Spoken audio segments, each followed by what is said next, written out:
नमस्कार, ईटीवी के खास प्रोग्राम अधूरे ख्वाब में आपका स्वागत है। मैं हूं महफूज आलम। आज हम बात करेंगे सिगोड़ी के बुनकरों के हालात के बारे में। सिगोड़ी पटना ज़िले का वो हिस्सा है जहां बुनकरों की बड़ी तादाद है। सूबे के दूसरे ज़िलों के बुनकर समाज के मुकाबले सिगोड़ी के बुनकरों की हालत उतनी पतली नहीं है, लेकिन यहाँ भी लोग अपनी मुश्किलों को लेकर सरकार को जिम्मेदार ठहराते हैं। साथ ही इस बात पर खुश भी होते हैं कि उनके हाथों में रोज़गार है, वो बेरोज़गार नहीं है। तो आइए जानते हैं सिगोड़ी के बुनकरों के हालात हमारे ख़ास प्रोग्राम अधूरे ख्वाब में। सिगोड़ी जिला पटना, लोकसभा पाटलिपुत्रा और विधानसभा पालीगंज का एक छोटा सा गांव है। सिगोड़ी में कभी 15,000 से ज्यादा लोग कपड़ा बुनने के कारोबार में लगे थे, लेकिन अब वो तादाद घटकर 5,000 रह गई है। आज भी सिगोड़ी के दरो दीवार हथकरघा के खटखट की आवाजों से गूंजता है। हजारों लोगों के घर का चूल्हा आज भी इसी व्यवसाय से रोशन होता है। आमतौर पर गांव के लोग खेती पर निर्भर करते हैं, लेकिन सिगोड़ी के लोग कपड़ा बुनने के कारोबार पर निर्भर हैं। ताना, सूत और लूम यहाँ के लोगों के जीने का आधार है। 10 घंटा काम करते हैं, 100 रुपया काम होता है। उसी में जो है कि बाल बच्चा का अपना परवरिश चलता है। इसमें मेहनत के हिसाब से आदमी की आमदनी हिसाब से है ही नहीं। एक ही काम को न जाने कितना, मतलब देख ही रहे हैं आप कितना मेहनत वाला काम ये है, और जितना मेहनत है उस हिसाब से आमदनी नम 0 पॉइंट के बराबर में है। 2012 में सिगोड़ी की गलियों में मुख्यमंत्री का काफिला भी आया था। उसके बाद सिगोड़ी में बिजली की हालत बदल गई। साथ ही बुनकरों के विकास के लिए सरकार ने 2013 में मुख्यमंत्री समेकित हथकरघा विकास योजना शुरू की। उस योजना के तहत बुनकरों को 20,000 रुपया देना था। 20,000 में लूम खरीदने के लिए 12,000, सामान के लिए 3,000 और अतिरिक्त पूंजी के लिए 5,000 रुपया देना था। करीब 543 लोगों को उस स्कीम का फायदा हुआ, लेकिन 20,000 की जगह बुनकरों को 15,000 रुपये ही मिल सके। मजे की बात यह कि 2013 के बाद उस योजना से 543 लोगों के अलावा किसी को भी फायदा नहीं हुआ।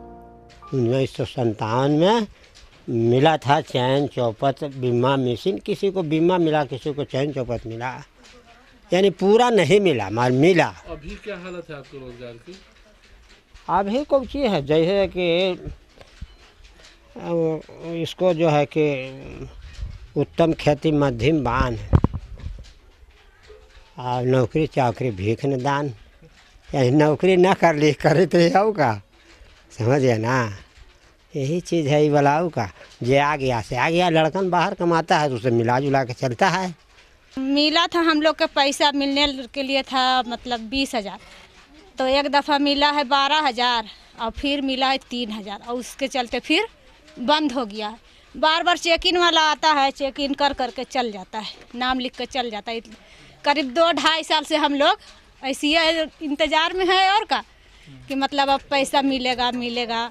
अब बीमा निहर रहा है तो सूता लाते हैं, तो उधारे कर्जा कर करके ले आते हैं, फिर गमछा बीन करके उसको भरते हैं। बुनकरों के सेहत के लिए बुनकर स्वास्थ्य बीमा योजना की शुरुआत की गई थी। सिगोड़ी के लोगों को उसका फायदा भी हुआ, लेकिन वो योजना भी पिछले 5 सालों से बंद पड़ा है।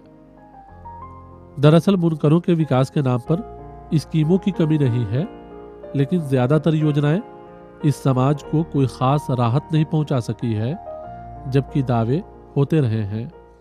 राष्ट्रीय स्वास्थ्य बीमा शिल्पी स्वास्थ्य बीमा योजना के तहत सर यहाँ ये रिवर्स पॉलिसी था बुनकर लोग का, जो यहाँ सर लगभग 3,500 कार्ड था, और उससे यहाँ का ये ग्रामीण जनता रिवर्स का बहुत मतलब उससे फ़ायदा था, वो सर बंद हो गया। बंद सर होने से पूरा ग्रामीण जनता का जो भी रिवर्स है वो उसका नुकसान है, उसका सही ट्रीटमेंट नहीं हो पा रहा है। वो ट्रीटमेंट के लिए यहाँ से 10 किलोमीटर दूर जाना पड़ता है, और उसके अलावा सर उससे बहुत सारा पैसा खर्च होता है, फिर भी वो संतुष्ट नहीं है यहाँ की जनता। सिगोड़ी में शायद कोई घर ऐसा हो जहाँ से करघा की आवाज़ें सुनाई नहीं देती हो। करीब सभी लोगों के पास अपना लूम है। बड़े बुजुर्ग बताते हैं कि कभी सिगोड़ी के बने कपड़ों की धूम हुआ करती थी, लेकिन अब वो बात नहीं है। बाहर के राज्यों में आधुनिक तरीके से कपड़ों की बुनाई होती है, साथ ही रंगाई, प्रेसिंग और डाइनिंग मशीन होने से उनके बनाए कपड़ों की फिनिशिंग भी उम्दा होती है। लिहाजा सिगोड़ी का बना कपड़ा दूसरे राज्यों के बने कपड़ों की तुलना में कमतर दर्जे का समझा जाता है। यहाँ के बने कपड़े पटना, गया, जहानाबाद और आसपास के जिलों में ही बिक पाते हैं। बाजार नहीं होने से कपड़ों का प्रोडक्शन भी कम होता है। मजदूर पूरे दिन काम करता है तो किसी तरह उनकी दाल रोटी का इंतजाम हो पाता है। हमारे गांव लोन से तरक्की नहीं करेगा। हमारे गांव में विकास के लिए छपाई, रंगाई, प्रेस मशीन होना एकदम जरूरी है। हम लोग आपसे आप आगे में बढ़ जाएंगे, खाली सरकार इतना व्यवस्था कर दे। कारोबार में आई खस्ताहाली के कारण सैकड़ों लोग इस व्यवसाय को छोड़ अपने वतन को अलविदा कह चुके हैं। जानकारों के मुताबिक उनके गांव के करीब 500 लोग महाराष्ट्र के भिवंडी में रहते हैं और कई सौ लोग सूरत, दिल्ली और हरियाणा का रुख कर चुके हैं। अभी मेरे के यहाँ करीब 500 तो भिवंडी में जाकर काम कर रहा है, पावर लूम चला रहा है। जितना भी अभी है तो 80% तो औरतें काम कर रही है। मर्द के शकल में तो सब बाहर है भागा हुआ। 20% मर्द के काम कर रहे हैं और जो भी प्लान लोग कर गए हैं। बाकी लोग जो हैं वो भिवंडी कुछ चले गए, कुछ कलकत्ता चले गए, कुछ दिल्ली चले गए, इसी तरीक़े से सब चले गए। घरेलू उद्योग होने के कारण घर का हर फर्द इस काम को करता नजर आता है। भले ही हम शहरों की चमक दमक में जिंदगी की रौनक तलाश करते हों, लेकिन यहाँ लूम की खटखट में ही जिंदगी पनाह लेती है। कपड़ा बुनने के कारोबार में यहाँ ज्यादातर महिलाएं जुड़ी हैं। महिलाओं की माने तो उनकी मुश्किलों को हल करने का कई बार भरोसा दिलाया गया है, लेकिन मसले अपनी जगह बने हुए हैं। फिर भी उनके हाथों का हुनर उनके घर की खुशियों का गवाह बनती है। बहुत ज़्यादा बिनते हैं, 30-32 साल से बिनते हैं। बाकी अब इधर छोड़ा दिया लड़का, बाकी फिर लड़का पड़े से फिर हम साल भर से फिर कर रहे हैं। हम लोग ये काम करते हैं, सुबह से उठ के पका खिला के बाल बच्चों को परवरिश कर करके 9 बजे 10 बजे बैठते हैं और 4 बजे शाम को हम लोग काम करके उठते हैं। कहना आसान है कि पैसे नहीं हैं तो लोग इस काम को क्यों करते हैं, लेकिन बुनकर समाज के मुताबिक भले ही मुश्किलें कमर तोड़ती हो, लेकिन कपड़ा बुनने का ही कारोबार उनके बच्चों को पढ़ाता भी है और खिलाता भी है। ये महिलाएं घंटों हाथ करघा की मशीनों पर ताना को ठीक करते और धागा को कपड़ा का शक्ल देते गुजारती हैं। वो खुश होती हैं कि उनके बनाए कपड़े काफ़ी मजबूत होते हैं, लेकिन इस बात पर अफसोस करती हैं कि उनके कपड़े सिर्फ आसपास के बाजारों में ही बिक पाते हैं। गमछा पालीगंज भी जाते हैं पहुंचाने, कभी कभी जाते हैं। अब जा रहे हैं पालीगंज तक तब आढ़त वाला कन हम लोग जा कर के दे दिए और चले आए। फिर वो बाद में पैसा भेज देते हैं हिसाब करके, और तो फिर यहीं आते हैं बजाज साहब तो दे देते हैं गमछा। कभी इस इलाके में पावर लूम भी हुआ करता था, लेकिन अब वो माजी का हिस्सा बन चुका है। पूरे सिगोड़ी में हैंडलूम और उसकी खटखट की आवाज़ें हैं। जानकारों की माने तो सिगोड़ी के लोगों के लिए यही व्यवसाय जीने का आधार है। इस सनत पर भले ही सरकार ने कोई तवज्जो नहीं दी हो, लेकिन आज भी हज़ारों लोगों के घर का चूल्हा इसी व्यवसाय पर निर्भर करता है। बहरहाल वक्त हो गया है ब्रेक का। ब्रेक के बाद फ़ौरन वापस आते हैं।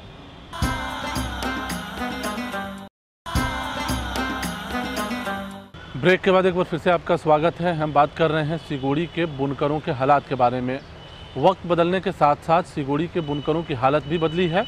भले ही सरकार की तरफ से कोई ख़ास राहत नहीं मिल सकी हो, लेकिन बुनकर समाज खुद अपनी कोशिशों से अपने बच्चों को पढ़ाने पर ख़ास तरजीह दे रहे हैं। कल तक उनके गांव में मैट्रिक पास लोग नहीं थे, लेकिन आज सैकड़ों लोग अच्छे ओहदों पर पहुंचने में कामयाब हुए हैं। बुनकरों की माने तो सरकार की तरफ से बाज़ार मुहैया करा दी जाए तो उनकी हालत और भी बेहतर हो सकती है। सिगोड़ी के बुनकरों का बड़ा मसला ये है कि उनके पास बाजार नहीं है। जानकारों ने सरकार से बाजार मुहैया कराने की अपील की है। साथ ही सरकारी महकमों में इस्तेमाल होने वाले कपड़े बुनकरों से लेने की मांग की है। हालांकि सरकार ने भी बुनकरों से अस्पताल, जेल, रेलवे, स्कूल ड्रेस, सरकारी महकमे के पर्दों के साथ ही अलग अलग जगहों पर इस्तेमाल होने वाले कपड़े बुनकरों से लेने का कई बार वादा कर चुकी है, लेकिन अब तक इस सिलसिले में कोई पहल नहीं की जा सकी है। सबसे मेन है कि अध्यादेश लागू कर देगा ना, तो जिस तरह के सरकार अगर चाहेगी कपड़ा वो तैयार करके दे देगा। जैसे पशुपालन विभाग हुआ, सचिवालय में हुआ, वर्दी उर्दू देता है, प्यून उन लोग का देता है, चपरासी का, हॉस्पिटल है, रेलवे खुद हम सप्लाई कर चुके हैं, लेकिन वही अफसरशाही के चलते वो पैसा नहीं पेमेंट देता है तो आदमी छोड़ देता है। उधर बुनकर मजदूरों की हालत बेहद संगीन है। ये असगर अली हैं, खुद नंग धड़ंग रहकर दूसरों के लिए कपड़ा तैयार करते हैं ताकि 2 वक्त का खाना मिल सके। असगर कहते हैं कि मजदूरी उतनी नहीं मिलती है कि एक साथ 2 वक्त के खाने के अलावा बच्चों की तालीम का इंतज़ाम कर सके। उसी तरह ये रेशमा है। रेशमा की माने तो वो पूरे दिन काम करती है तो 50 रुपए की आमदनी होती है। शौहर दिल्ली में दिहाड़ी मजदूरी करता है, वो सिगोड़ी में कपड़ा बुनती है, तब जाकर बच्चों की परवरिश हो पाती है। हम साल भर से बीन रहे हैं, हम नया कारीगर हैं। हमारे आदमी दिल्ली में रहते हैं, ऐसी मजदूरी करते हैं। किसी तरह से मेहनत मजदूरी करके बाल बच्चों की ज़िंदगी परवस्ती चला रहे हैं। दिन भर में काम करते हैं 50 रुपया के, और 1 किलो चावल लाते हैं, वही में बाल बच्चे के खिलाते हैं। और बड़ बीमारी पड़ जाते हैं तो बहुत मुसीबत तकलीफ हो जाते हैं। सिगोड़ी के बुनकरों के इन हालात के बाद भी यहाँ महीने में करोड़ों रुपए का कारोबार होता है। आइए सूत, ताना, कपड़ा और यहाँ के बाजार पर एक नज़र डालते हैं। सिगोड़ी में ज़्यादातर गमछा, लुंगी और चादर बनता है। कपड़ा सूत से बनता है और सूत आंध्र प्रदेश, मद्रास और तमिलनाडु से आता है। बुनकरों को 900 रुपए से लेकर 1050 रुपया में एक बंडल सूत मिलता है। एक बंडल 4.5 किलो का होता है और 4.5 किलो में करीब 80 गमछा तैयार होता है। एक गमछा की कीमत 50 रुपए से लेकर 70 रुपया है और एक गमछा बनाने में मजदूर को 10 रुपया मिलता है। एक मजदूर 8 घंटे में 8 गमछा बनाता है और उसे 80 रुपया मजदूरी मिलता है, जबकि 8 गमछा की कीमत 500 रुपये से 700 रुपये होता है। उसी तरह 4.5 किलो के एक बंडल में 40 लुंगी तैयार होता है। एक लुंगी की कीमत 130 रुपया से 150 रुपया है। एक मजदूर एक दिन में 4 लुंगी बनाता है, उसे उसकी मजदूरी 100 रुपया मिलता है, जबकि 4 लुंगी की कीमत 520 रुपया से 600 रुपया होता है। वहीं चादर का सूत 5 किलो का एक बंडल 1000 रुपया में मिलता है, जिससे 8 चादर तैयार होता है। एक चादर की कीमत 250 रुपया है और मजदूरों को एक दिन में इससे 500 रुपये की कमाई होती है। यानी मजदूरों को चादर बनाने में ज़्यादा फायदा है, लेकिन चादर का काम काफ़ी कम होता है। इसी कारण सरकार से सतरंगी चादर बुनकरों से बनवाने की मांग की जा रही है। वही 100 रुपया काम होता है, 150 रुपया के चादर बनाता है, 150 रुपया काम होता है, 200 रुपया काम होता है। गमछा बनाता है तो 100 रुपया काम होता है। किसी तरह से वही में बाल बच्चा के परवरिश चलाते हैं और कोई सहारा नहीं। जाते हैं हम लोग गया, जहानाबाद, मानपुर शहर में ले जा करके दुकानदार को दे देते हैं। उन लोग लेता है हमसे और हम लोग को बचता है 5 रुपये जोड़ा, तो उन लोग 10 रुपये 15 रुपये जोड़ा नफा रख कर बेचते। सिगोड़ी में एक लूम पर एक महीने में 240 गमछा, 120 लुंगी और 300 चादर बनता है। यहाँ के बुनकरों के मुताबिक 3000 लूम गमछा बनाने में लगा है, 600 लूम पर लुंगी बन रहा है और 150 से 400 लूम पर चादर बन रहा है। यहाँ एक महीने में 7,20,000 गमछा तैयार होता है, 72,000 लुंगी और करीब 7,500 चादर बन जाता है। ऐसे में महीने का कारोबार गमछा का 5 करोड़ 4 लाख का, लुंगी का 1 करोड़ 8 लाख और चादर का करीब 20 लाख का है। यानी महीने का कारोबार 6 करोड़ से ज्यादा का है। इसके अलावा बुनकर यहाँ शर्ट्स के कपड़े भी बुनते हैं। अगर उसको भी शामिल किया जाए तो सालाना का कारोबार 1 अरब से ज्यादा का है। कारखाना मालिकों के मुताबिक अगर सरकार इस कारोबार पर गंभीर पहल करे तो सिगोड़ी व्यवसाय का बड़ा मरकज साबित हो सकती है। बाजार नहीं है, बाजार का सबसे प्रॉब्लम। अगर मान लिया कि 10 दिन नहीं बिके तो भुखमरी का शिकार हो जाएगा। पूंजी नहीं है, सरकार उस तरह से कोई पूंजी देता नहीं है। लोन के थ्रू देता है कि चलो 50,000, तो 50,000 में 10,000 रुपया घूसे में चला गया, बैंके ले लिया। ये सब का होता है।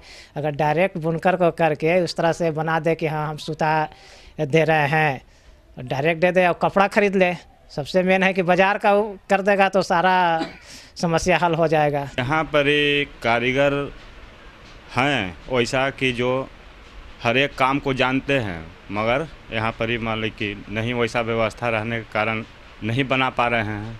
हम लोग का वैसा धागा मिल जाए, वैसा पूंजी हो जाए, इस तरीक़ा से यहाँ पर ही हो जाता है। तो एक से एक डिज़ाइन का यहाँ जानकारी लोग हैं, करते हैं। हम खुद कई एक तरह के तौलिया बनाते हैं, मगर नहीं पूंजी रहने के कारण नहीं बना रहे हैं। इन मुश्किलों के बाद भी सिगोड़ी में कई करोड़ का कारोबार एक महीने में हो जाता है, जबकि बुनकरों के पास बाज़ार नहीं है। उनका पूरा माल लोकल मार्केट यानी आसपास के ज़िलों में बिकता है। इससे अंदाज़ा लगाया जा सकता है कि अगर बुनकरों के लिए बाज़ार मुहैया करा दी जाए तो इस कारोबार में कितना इजाफा हो सकता है। बहरहाल वक्त हो गया है ब्रेक का। ब्रेक के बाद फ़ौरन वापस आते हैं।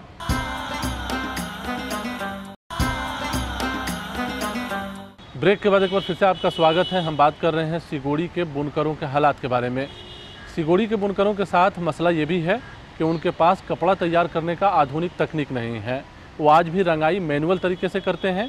बग़ैर प्रेसिंग मशीन के उनका कपड़ा बाज़ारों में जाता है, लिहाजा वो बाज़ार में दूसरे राज्यों के बने कपड़ों का मुकाबला नहीं कर पाते हैं। उधर सरकार की तरफ से चलने वाली योजनाओं से भी इस समाज को कोई ख़ास राहत मिलती नज़र नहीं आती है। सिगोड़ी के बुनकरों के पास आधुनिक तकनीक नहीं है। बुनकर ताना से लेकर रंगाई का पूरा काम मैनुअल तरीके से करते हैं। इस काम से जुड़े लोगों के मुताबिक प्रेसिंग मशीन, डाइंग मशीन और फिनिशिंग मशीन की सुविधा हो जाए तो सिगोड़ी से बना कपड़ा भी देश के बड़े बाजार में अपनी जगह बना सकता है। लेकिन सिगोड़ी में बने लुंगी की कीमत 150 रुपया है, वहीं मद्रास का बना लुंगी 500 रुपये में मिलता है और फिनिशिंग के कारण मद्रास के लुंगी को ही पसंद किया जाता है। अब बुनकर समाज कोई नई स्कीम शुरू करने के अलावा बाजार और आधुनिक तकनीक मुहैया कराने की सरकार से मांग करने लगा है। स्थिति ऐसा हम लोग का है कि सरकार हम लोग को इसके लिए व्यवस्था करे, कोई मार्केटिंग या कोई बाजार मुहैया हम लोग को करा दे, ताकि हम लोग उसको कहीं मार्केट में जाकर वहाँ पे बेच सकें, या फिर सरकार हम लोग को इस चीज़ को खुद खरीद ले कि ऐसा हम लोग को नौबत ना आए। बुनकरों के मुताबिक मेहनताना कम होने और कपड़ों की पूछ नहीं होने से इस पेशे से जुड़े माहिर कारीगर यहाँ से पलायन कर रहे हैं। जानकार कहते हैं कि करीब 50% लोगों ने इस व्यवसाय को छोड़कर दूसरा काम करने पर मजबूर हैं। उधर पिछले 20 सालों के दरमियान सिगोड़ी में तालीम को लेकर बड़ा बदलाव आया है। नौजवान नस्ल इस काम को छोड़ तालीम के रास्ते अपनी नई दुनिया बनाने में लगे हैं। 20 साल पहले सिगोड़ी में मैट्रिक पास लोग नहीं मिलते थे, लेकिन अब करीब 2000 बच्चे मैट्रिक पास हैं, 1000 बच्चे बीए कर चुके हैं, 500 लोग नौकरी कर रहे हैं और दर्जनों लोग अच्छे ओहदों पर पहुंचने में कामयाब हुए हैं। सिगोड़ी के इन तंग गलियों में हर घर से लूम की आवाज़ें आती हैं और सभी लूम पर मजदूरों के अलावा बच्चे और बच्चियां भी काम करते नजर आते हैं।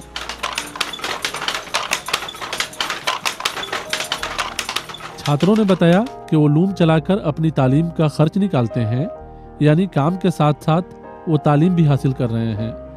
पढ़ने वालों में लड़कों के साथ लड़कियां भी शामिल हैं। ये सिगोड़ी की बदलती तस्वीर है। पढ़ाई लिखाई करती हूँ, मेरे पापा भी यही मजदूरी करते हैं, हम भी यही मजदूरी करते हैं और मैं मैट्रिक कर ली इसी से पढ़ करके, और आगे के लिए तैयारी भी हो रही है। और मजदूरी बहुत कम है और 6 बजे से मैं 5 बजे तक काम करती हूँ। इसी से सब सारा काम भी करने पड़ता है और सिलाई भी मैं सीख रही हूँ। सिलाई भी करते हैं और पढ़ के आते हैं तो बिनते हैं, खाना भी बनाना रहता है, बहुत काम रहता है, इसलिए दिक्कत होता है तो बिनते हैं, बिन करके महीना देते हैं पढ़ाई का। और क्या। कितना देर काम करती है भैया? अभी तो स्कूल बंद है तो अभी सुबह से बैठते हैं तो 4 बजे जी, और 4 बजे से ट्यूशन जाते हैं। सिगोड़ी के बुनकर भले ही मुश्किलों में हैं, लेकिन उनका हौसला जमा है। यहाँ के बच्चों ने अब नई राहें बनानी शुरू कर दी है। लूम चलाकर सिर्फ 2 वक्त की रोटी का ही इंतजाम नहीं किया जाता है, बल्कि तालीम का भी खास ख्याल रखा जा रहा है। लूम चलाकर पढ़ाई करने वाले कई लोगों ने बड़ी कामयाबी हासिल की है। उसका असर सिगोड़ी के पूरे समाज पर पड़ा है और पूरा गांव तालीम के सिलसिले में बेहद जागरूक हुआ है। खरीद भी करते हैं और फिर रोजगार भी चलते हैं, फिर हम पढ़ाई भी करते हैं। पढ़ाई का पैसा भी नहीं जुटता है, बाकी यही बिनकर पढ़ाई करते हैं। मेरे पापा भी मजदूरी करते हैं और हम भी इसमें जो भी सूता डाई करने के लिए रहता है मिल के करते हैं और टाइम से पढ़ते भी हैं। तभी ऐसा इतना पैसा नहीं इनकम है कि हम बाहर जाकर पढ़ सकते हैं, कुछ अच्छे स्टूडेंट बन सकते हैं। घर पर भी जो भी पढ़ाई करने के लिए रहता है हम कर पाते हैं। उधर बुनकरों के मसले को हल कराने के नाम पर पटना में हैंडलूम यूनियन कायम है। यूनियन के अध्यक्ष की माने तो उनके संस्था के साथ ही सरकार ने अब तक बुनकरों के लिए कुछ भी नहीं किया है। हिंदुस्तान में ऐसा पहला गांव होगा या आखिरी है जहां पर एक साथ कम से कम 5 से 10 हज़ार लूम वहां पर अभी हैं। और आज मंदे के दौर में भी जहां कारीगरी ख़त्म हो गया वहां अभी 2-3 हज़ार से 4 हज़ार से लूम से ऊपर काम हो रहा। और जो लोग कुछ हैं जिनके पास कुछ पूंजी बचा हुआ है वो लोग आज भी काम कर रहे हैं। बहुत हम लोगों को अफसोस लगता है कि उन लोग के हाल को देखने के बाद, उन लोगों को चेहरा देखने के बाद ये लगता है कि वाकई उन लोगों पर बहुत बड़ा जुल्म हुआ है। उन लोग का गमछा, लुंगी, तौलिया आज भी उड़ीसा, बंगाल और जितने असम इस सब में सबसे ज़्यादा बिकता है। लेकिन सरकार या हम लोग इस संस्था के जरिया उन लोगों का कोई उत्थान नहीं हम लोग सोच रहे हैं। हैंडलूम यूनियन ने बुनकरों के लिए बाजार मुहैया कराने का भरोसा दिलाया है। यूनियन के अध्यक्ष नकीब अहमद के मुताबिक कई तरह के मंसूबे बुनकरों के लिए बनाए जा रहे हैं। अगर सरकार ने इस सिलसिले में संजीदा पहल किया तो बुनकरों के मसले काफ़ी हद तक हल हो सकते हैं। हमारी संस्था की तरफ से उनको सबसे बड़ी कोशिश होनी चाहिए कि उनको रोज़गार मुहैया कराया जाए, उनको मार्केट उचित दिया जाए, जिसका हम पहल भी कर रहे हैं। इंशाअल्लाह ताला ज़रूर कामयाब होंगे। हम बुनकर हाट किसी भी सूरत से यहाँ पर दिल्ली, पटना बुनकर हाट बनाएंगे, अपने यहाँ परिसर में बनाएंगे, ताकि उन लोगों का माल एक ही जगह पर पटना वासी, बिहार वासी को मिल सके और उचित दाम में उन लोगों को प्राप्त इसका हो सके। बुनकरों की माने तो उनके बच्चों की तालीम से लेकर घर की दाल रोटी का इंतज़ाम सिर्फ़ और सिर्फ इसी काम पर निर्भर करता है। सिगोड़ी के बुनकरों के पास पूंजी का अभाव है, बाज़ार नहीं है, मॉडर्न तकनीक नहीं है। जानकार कहते हैं कि सिगोड़ी में सालाना का कारोबार करीब 1.5 अरब रुपए का है। ऐसे में सरकार की तरफ से उनकी मुश्किलों को हल करा दिया जाए तो इस कारोबार में कितना इजाफा हो सकता है, इस बात का अंदाज़ा लगाया जा सकता है। बहरहाल वक्त हो गया है आपसे रुखसत लेने का।